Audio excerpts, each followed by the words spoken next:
गांव का नाम था बेलखेड़ा। नक्शे में एक बिंदु जितना छोटा, लेकिन सोच में उससे भी छोटा। यहां सुबह सूरज से पहले लोगों की राय जाग जाती थी और राय अक्सर इंसानों से भारी होती थी। सुबह के ठीक 6 बजे, जब धुंध अब भी जमीन से चिपकी होती, एक लड़की तालाब के किनारे दिख जाती। नंगे पांव, पैरों में कीचड़, ठंड से सुन्न, बाल उलझे हुए जैसे कंघी से दुश्मनी हो, और आंखों में कुछ ऐसा जो गांव को चुभता था। वह मिट्टी में हाथ डालती, मुट्ठी भर मिट्टी उठाती, फिर पत्थर, भारी, नुकीले, बेरहम पत्थर। कभी उन्हें कंधे पर उठाकर बैठक लगाती, कभी पेड़ की मोटी टहनी को मुक्कों से मारती। कभी कभी वह घंटों तालाब के ठंडे पानी में खड़ी रहती, ना हिलती ना कांपती। गांव वालों के लिए यह सब पागलपन था। देखा, फिर शुरू हो गई। इसकी मां भी ऐसी ही थी। लड़की जात है, ऊपर से दिमाग खराब। इसे देखकर डर लगता है। डर इसलिए नहीं कि वह कुछ करती थी, डर इसलिए कि वह बिना डरे करती थी। उसका नाम था गौरी। मां तब मरी थी जब गौरी 5 साल की थी। तेज बुखार, इलाज नहीं। एक रात मां गई और सुबह गौरी को बताया गया, अब तू बड़ी हो गई। बाप ने शराब को सहारा बनाया, पहले सहारा, फिर आदत, फिर जहर। एक दिन वह भी चला गया। न चिता ढंग से जली, न किसी ने नाम लिया। गौरी बची, पूरी तरह अकेली। स्कूल उसने छोड़ा नहीं था, स्कूल ने उसे छोड़ दिया था। कपड़े फटे थे, किताबें पुरानी, और सवाल बहुत ज्यादा। वह पूछती थी, ऐसा क्यों? यह नियम किसने बनाया? लड़की होने से ताकत कम कैसे हो जाती है? एक दिन मास्टर ने किताब बंद की और कहा, तू पढ़ने नहीं, डराने आती है। क्लास हंस पड़ी। गौरी ने उस दिन कुछ नहीं कहा, बस बैग उठाया और फिर कभी स्कूल नहीं गई, लेकिन बैठी भी नहीं। अगले दिन से उसने काम शुरू कर दिया। खेतों में मजदूरी, लकड़ी के गट्ठर, अनाज के बोरे, पानी के घड़े। शुरू में हाथ छिलते थे, कंधे दुखते थे, रात को नींद नहीं आती थी, लेकिन उसने रोना नहीं सीखा था, उसने सहना सीखा था। धीरे धीरे उसके हाथ बदलने लगे, नसें उभर आईं, उंगलियां सख्त हो गईं, कंधे चौड़े होने लगे, पीठ में एक अजीब सी स्थिरता आ गई, जैसे अब वह झुकने के लिए नहीं बनी हो। गांव के बच्चे पीछे पीछे चिल्लाते, अरे पागल, डायन, लड़कों की तरह क्यों चलती है? गौरी कभी पलट कर जवाब नहीं देती, वह सिर्फ देखती और अगले दिन और ज्यादा मेहनत करती। तालाब के किनारे एक बूढ़ा आदमी रहता था, रघु पहलवान। कभी जिला स्तर पर कुश्ती लड़ी थी। अब शरीर टूटा हुआ था, लेकिन आंखें अब भी पहचान रखती थीं। उसने कई दिन से गौरी को देखा था, चुपचाप, ध्यान से। एक दिन उसने देखा गौरी 2 बड़े पत्थर कंधों पर रखे स्क्वाट कर रही थी। 20, 25, 30। रघु की भौहें तन गईं। वह धीरे धीरे पास आया और बोला, लड़की, ये सब क्यों? गौरी ने गिनती नहीं रोकी, सांस भी नहीं टूटी, बस बोली, ताकत चाहिए। किससे लड़ना है? रघु ने पूछा। गौरी ने पहली बार पूरी तरह सिर उठाया। उसकी आंखों में न आंसू थे न शिकायत, सिर्फ एक साफ इरादा, दुनिया से। उस एक जवाब में रघु को सब समझ आ गया। ये लड़की पागल नहीं है, ये भागी नहीं है, ये टूटने से पहले खुद को बना रही है। उस दिन गांव ने अब भी उसे पागल लड़की कहा, लेकिन तालाब के किनारे एक बूढ़े पहलवान ने चुपचाप मान लिया, ये पागलपन नहीं है, ये तैयारी है। रघु पहलवान ने गौरी को अखाड़े में कभी नहीं बुलाया, न इसलिए कि वह उस पर भरोसा नहीं करता था, बल्कि इसलिए कि गांव का अखाड़ा भरोसे के लायक नहीं था। बेलखेड़ा का अखाड़ा सिर्फ एक जगह नहीं था, वह एक सोच थी, जहां ताकत मर्दों की जागीर मानी जाती थी और लड़कियों का वहां होना गंदगी समझा जाता था। इसीलिए ट्रेनिंग शुरू हुई, छुपकर, सुबह सूरज निकलने से पहले, जब गांव सो रहा होता था, और शाम को जब अंधेरा अपने साथ चुप्पी ले आता था। कोई मिट्टी का अखाड़ा नहीं, कोई दर्शक नहीं, कोई ताली नहीं, बस एक सूखा मैदान, गीली मिट्टी और 2 लोग, एक बूढ़ा जिसका शरीर हार चुका था और एक लड़की जिसने हार मानने से इनकार कर दिया था। रघु ने पहले दिन ही साफ कह दिया था, मैं तुझे दांव नहीं सिखाऊंगा। गौरी ने कुछ नहीं पूछा, क्योंकि दांव हर कोई सीख सकता है, रघु बोला, लेकिन सहन शक्ति वो या तो होती है या फिर बनानी पड़ती है। और फिर वही शुरू हुआ, घंटों दौड़, नंगे पांव, कभी कंकड़ों पर, कभी कीचड़ में, गीली मिट्टी में गिरना, फिर उठना, फिर गिरना, फिर उठना। कोई गिनती नहीं, कोई टाइमर नहीं। जब तक शरीर जवाब न दे दे तब तक। कुश्ती ताकत से नहीं, जिद से जीती जाती है। रघु हर दिन यही बोलता। गौरी के घुटने छिल गए, घावों में मिट्टी भर गई। पीठ में ऐसा दर्द हुआ कि रात को करवट बदलना मुश्किल था। हाथ कांपते थे, कभी कभी आंखों के सामने अंधेरा छा जाता था। लेकिन वह रुकी नहीं, क्योंकि उसे पता था रुकना मतलब वही बन जाना जो गांव उसे समझता है। एक दिन रघु उसे मैदान के बीच ले गया। वहां पहले से 3 लड़के खड़े थे, गांव के ही, अखाड़े में जाने वाले। हंस रहे थे। अरे आज तो तमाशा होगा, पागल लड़की पहलवान बनेगी, सावधान रहना कहीं चोट न लग जाए। रघु ने सिर्फ इतना कहा। बारी बारी से पहली पकड़ में गौरी गिरी। जमीन ने उसकी पसलियों को चूमा। दूसरी में भी धूल मुंह में चली गई। लड़के हंस पड़े। तीसरी बार कुछ बदला। गौरी ने ताकत नहीं लगाई। उसने वजन नीचे किया, संतुलन तोड़ा और दांव पलट दिया। एक लड़का हवा में गया और जमीन पर ऐसे गिरा जैसे किसी ने जमीन खींच ली हो। हंसी अचानक रुक गई। दूसरा लड़का संभला, तीसरा पीछे हटा। रघु कुछ नहीं बोला। उसे बोलने की जरूरत नहीं थी। खबर फैल गई, पागल लड़की लड़कों को पटक रही है। रघु ने इसे बिगाड़ दिया। कल को कुछ हो गया तो? गांव वालों ने रघु को चेतावनी दी, अगर कुछ गलत हुआ तो जिम्मेदार तुम। रघु ने सिर हिलाया और अगले दिन भी उसी समय उसी जगह ट्रेनिंग हुई। गौरी भी नहीं रुकी। इसी बीच गांव में एक और खबर आई। पोस्टर लगे, ढोल बजे। महादंगल प्रतियोगिता, इनाम 1 करोड़ रुपए। बड़े बड़े पहलवान, शहर से, राज्य से, टीवी कवरेज, हजारों की भीड़। गौरी ने पोस्टर देखा। पहली बार उसकी सांस तेज हुई। उसने रघु की तरफ देखा। मैं लड़ूंगी। रघु चुप रहा। उसके दिमाग में सब घूम गया। लड़की है, नाम नहीं है, अखाड़ा नहीं है, भीड़ है, क्रूर है, लोग मार डालेंगे। रघु ने धीरे से कहा। गौरी ने उसकी आंखों में देखा और सिर्फ एक बात कही, अगर नहीं लड़ी तो मैं सच में पागल रह जाऊंगी। उस वक्त रघु समझ गया, यह ट्रेनिंग अब सिर्फ कुश्ती की नहीं रही, यह लड़ाई जिंदगी के खिलाफ थी। दंगल के रजिस्ट्रेशन वाले दिन अखाड़े के बाहर भीड़ कुछ ज्यादा ही थी।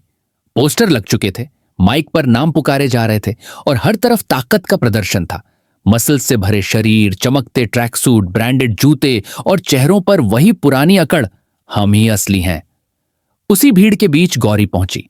नंगे पांव, साधारण कपड़े, बाल बंधे नहीं, बस पीछे खींचे हुए। चेहरे पर न घबराहट न उत्साह, सिर्फ स्थिरता।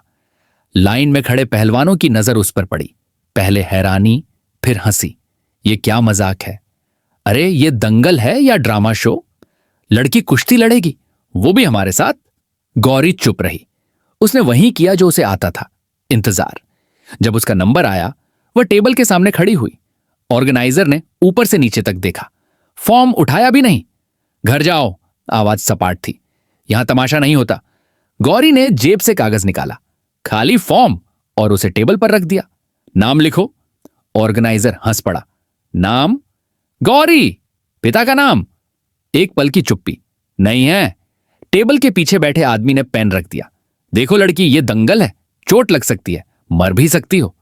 गौरी की आवाज पहली बार थोड़ी सख्त हुई। सब मरते हैं, कोई पहले कोई बाद में। भीड़ रुक गई। लोग पास आने लगे। तमाशा बन चुका था। अगर हार गई तो? किसी ने पूछा। गौरी ने सीधा जवाब दिया, तो वही रहेगा जो आज है। तभी पीछे से एक आवाज आई, मैं इसकी जिम्मेदारी लेता हूं। रघु पहलवान आगे आ चुका था, लाठी के सहारे, झुकी हुई कमर, लेकिन आवाज अब भी भारी। ऑर्गेनाइजर ने उसे पहचाना। रघु, तू अभी जिंदा है? रघु ने बिना मुस्कुराए कहा, और ये लड़की उससे ज्यादा जिंदा है जितना तुम सब। कुछ सेकंड की चुप्पी, फिर कागज पर पेन चला। नाम लिखा गया, सबसे आखिर में, आखिरी नंबर। याद रखना, ऑर्गेनाइजर ने कहा, पहला ही मैच आखिरी हो सकता है। गौरी ने सिर हिलाया। उसे चेतावनी नहीं मिली थी, उसे मौका मिला था। दंगल शुरू हुआ। ढोल बजे, भीड़ चिल्लाई, टीवी कैमरे घूमे। पहला मुकाबला, गौरी बनाम जिला चैंपियन। भीड़ हंस रही थी। 5 मिनट भी नहीं टिकेगी। पहली पकड़ में खत्म। मैच शुरू हुआ। पहली पकड़ में गौरी गिरी, धूल उड़ गई, लोग चिल्लाए, हो गया। दूसरी पकड़ में भी उसकी पीठ जमीन से टकराई। सांसें तेज हुईं। रघु ने कुछ नहीं कहा। उसे पता था अब असली ट्रेनिंग शुरू होगी। तीसरी बार गौरी ने भागने की कोशिश नहीं की। उसने पास आकर सुना सामने वाले की सांसों की आवाज, थकी हुई, भारी, असंतुलित। बस एक पल उसने वजन नीचे किया, घुटना मोड़ा, कंधा फंसाया और पूरा शरीर पलट दिया। धड़ाम। जिला चैंपियन चित्त था। सन्नाटा। सीटी भी नहीं बजी, क्योंकि किसी को यकीन नहीं हुआ। फिर रेफरी ने हाथ उठाया, विनर गौरी। भीड़ में फुसफुसाहट फैल गई। दूसरा मुकाबला, फिर तीसरा। हर बार कहानी वही। पहले हंसी, फिर सन्नाटा, फिर खामोश, डर। गौरी न चिल्लाई, न हवा में हाथ उठाए, न किसी को देखा। वह बस लड़ती रही, जैसे यह दंगल नहीं, उसकी जिंदगी का रोज का काम हो। और उसी दिन आखिरी नंबर से लिखे गए नाम ने पूरे अखाड़े को पहली बार सोचने पर मजबूर कर दिया। शायद ताकत नाम से नहीं आती। अखाड़ा अब पहले जैसा नहीं था। जहां सुबह हंसी उड़ रही थी, वहां अब सन्नाटा था। लोग खड़े थे, लेकिन शोर नहीं था। हर आंख फाइनल की तरफ टिकी थी। फाइनल में सामने था राष्ट्रीय स्तर का पहलवान। नाम बड़ा, कद ऊंचा, शरीर पहाड़ जैसा, मांसपेशियां ऐसी जैसे पत्थर तराश कर बनाई गई हों। उसके चेहरे पर आत्मविश्वास नहीं, आदत थी, जीतने की आदत। लोग फुसफुसा रहे थे, अब कहानी खत्म। यहां तक आना भी बहुत है, लड़की है, ज्यादा दूर नहीं जाएगी। गौरी मिट्टी पर खड़ी थी, नंगे पांव, घुटनों पर सूखे खून के धब्बे। सांसें तेज थीं, लेकिन आंखें शांत। उसने सामने देखा। पहली बार किसी ने उसे कमजोर नहीं समझा। इस बार उसे खतरा माना जा रहा था। सीटी बजी। पहली टक्कर हुई। टक्कर नहीं, टकराव। राष्ट्रीय पहलवान ने पूरा वजन डाला। गौरी उछली, पीठ जमीन से टकराई। एक पल को लगा जैसे उसकी सांस ही बाहर निकल गई हो। भीड़ की आवाज रुक गई। रेफरी आगे बढ़ा। ठीक हो? गौरी ने सिर हिलाया। वह उठने की कोशिश में फिसली। घुटनों से खून फिर बहने लगा। तभी रघु की आवाज आई भीड़ के बीच से, कमजोर नहीं, साफ। जिद मत छोड़ना। गौरी ने आंखें बंद की, सिर्फ 1 सेकंड के लिए। उसे खेत याद आए, भारी बोरे, लकड़ियां, गीली मिट्टी, बार बार गिरना, बार बार उठना। वह फिर खड़ी हुई। दूसरा दांव। इस बार पहलवान ने चाल बदली। उसने ताकत नहीं, चालाकी लगाई। गौरी को घुमाया, संतुलन तोड़ने की कोशिश की। गौरी गिरी नहीं, लेकिन झुक गई। भीड़ में सांसें थम गईं। अब किसी ने चिल्लाया, लेकिन गौरी ने हमला नहीं किया। वह इंतजार कर रही थी। रघु ने यही सिखाया था, ताकत मत दिखा, गलती का इंतजार कर। मैच लंबा खींचने लगा। पहलवान का दम फूलने लगा। उसके माथे पर पसीना दिखने लगा। और यहीं एक छोटी सी गलती, वजन जरा सा आगे चला गया। बस उतना ही काफी था।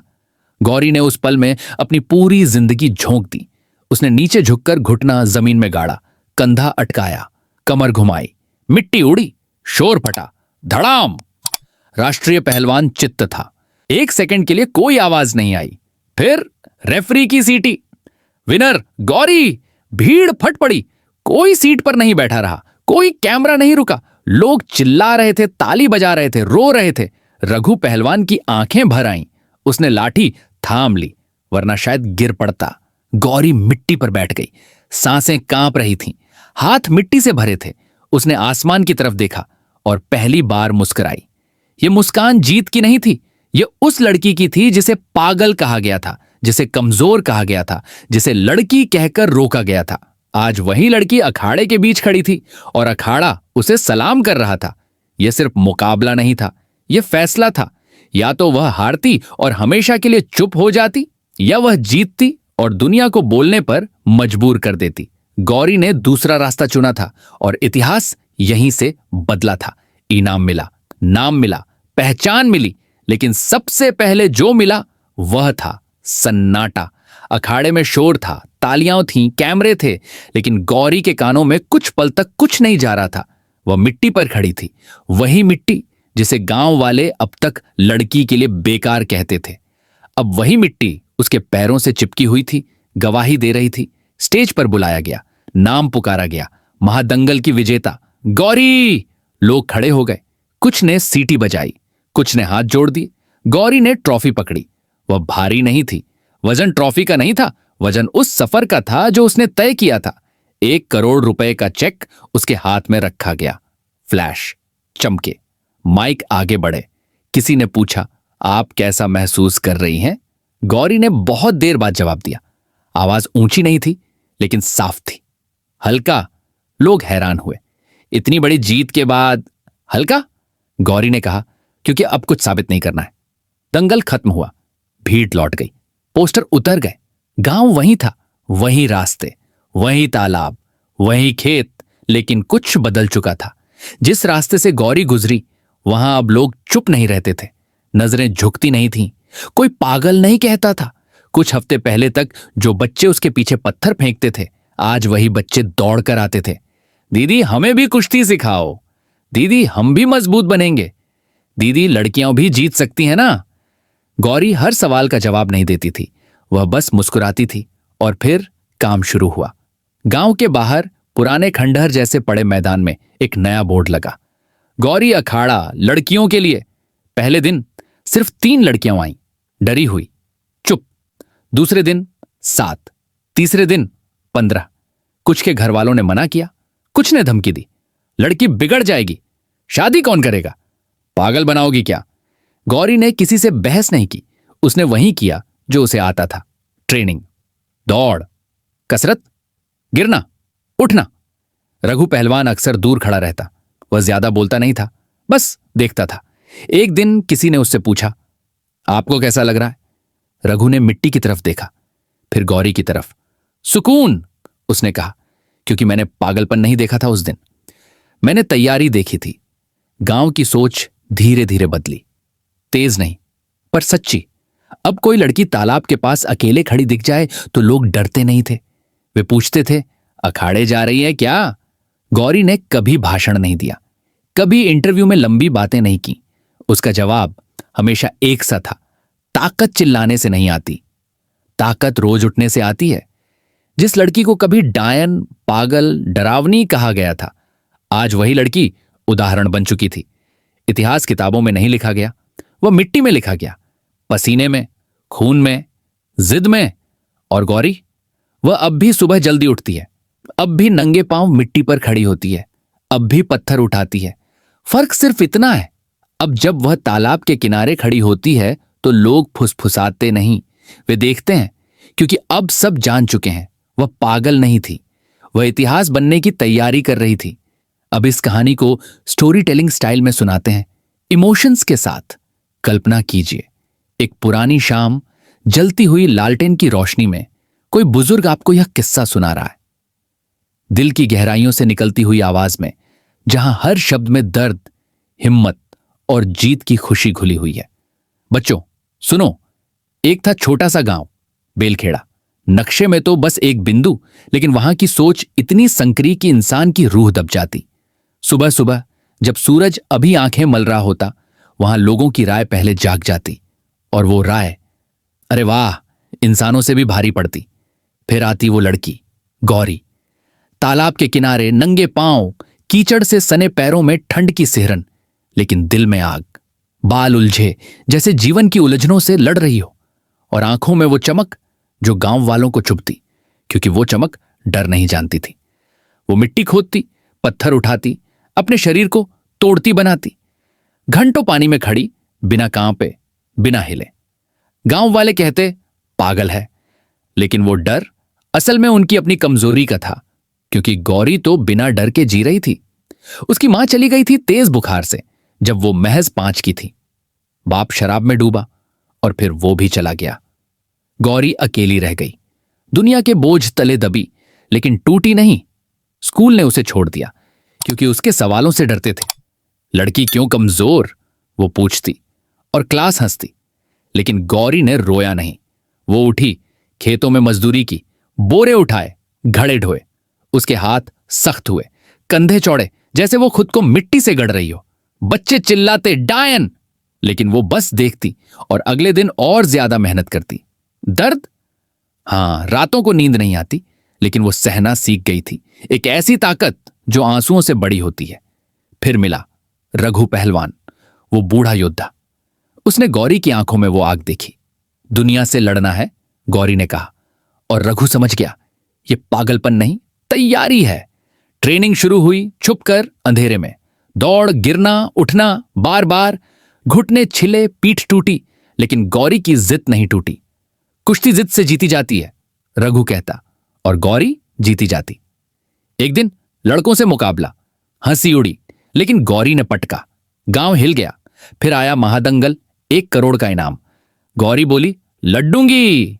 रघु डरा, लेकिन गौरी की आंखों में वो इरादा देखा। रजिस्ट्रेशन में ताने, हंसी, लेकिन रघु ने जिम्मेदारी ली। मैच शुरू, गिरी गौरी बार बार, लेकिन उठी। जिला चैंपियन पटका, फिर दूसरा, तीसरा। भीड़ से हंसी गई सन्नाटे में। फाइनल, राष्ट्रीय पहलवान, पहाड़ जैसा। टक्कर में गौरी उछली, दर्द से सांस रुकी, लेकिन रघु की आवाज, जिद मत छोड़, ने उसे उठाया। इंतजार किया गलती का, और धड़ाम, जीत। भीड़ रोई, ताली बजी, रघु की आंखें नम। गौरी मुस्कुराई, पहली बार जैसे बोझ उतर गया। इनाम मिला, लेकिन असल जीत, गांव बदला। बच्चे अब दीदी कहते, अखाड़ा बना लड़कियों का। रघु को सुकून मिला। गौरी अब भी उठती है, मिट्टी पर खड़ी होती, लेकिन अब लोग देखते हैं सम्मान से, क्योंकि वो पागल नहीं थी, वो इतिहास रच रही थी। और बच्चों, याद रखना, ताकत चिल्लाने से नहीं, रोज उठने से आती है। ये कहानी अब और जीवंत हो गई है। दर्द की गहराई, हिम्मत की आग, जीत की खुशी, सब महसूस हो रही है, जैसे कोई दिल से सुना रहा हो। प्यारे दोस्तों, अगर आपको ये स्टोरी पसंद आई हो तो वीडियो को लाइक करके चैनल को सब्सक्राइब कर दो। आपको हमारे चैनल पर इससे अच्छी अच्छी स्टोरी देखने को मिलती रहेंगी। जय हिंद दोस्तों।